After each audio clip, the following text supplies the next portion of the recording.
அதே போல் எழுத்து நல்லாவே இல்லைன்னா கூட சரியான வடிவத்தில் சரியான ஃபார்மெட்டில் நீங்கள் எழுதுறீங்க அப்படின்னா நிச்சயமாக உங்களுக்கு மதிப்பெண் குறைப்பதற்கான ஒரு வாய்ப்பை ஏற்படுத்தாது.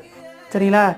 எழுத்து கொஞ்சம் சுமாராக இருந்தான்னு சரியாக எழுதியிருக்காங்க, சரியான அளவில் எழுதியிருக்காங்க, சரியான இடைவெளிட்டு எழுதியிருக்காங்க, சரியான எழுத்தில் எழுதியிருக்காங்க அப்படின்னு உங்கள் விடைத்தாளை பார்க்கும்போது ஒரு நல்ல மதிப்பு தோன்றும். சரிங்களா? இதெல்லாம் செஞ்சு முடித்த பிறகு கடைசியாக உங்களுக்கு நேரம் இருக்குது அப்படின்னா நீங்கள் என்ன செய்யலாம்? இந்த ஒரு வினா முடிஞ்சோடனே கோடு போடுறது, தலைப்புகளுக்கு கோடு போடுறது, இதெல்லாம் எப்போ பார்க்கலாம்? எழுதி முடித்த பிறகு நேரம் இருந்தால் பார்க்கலாம்.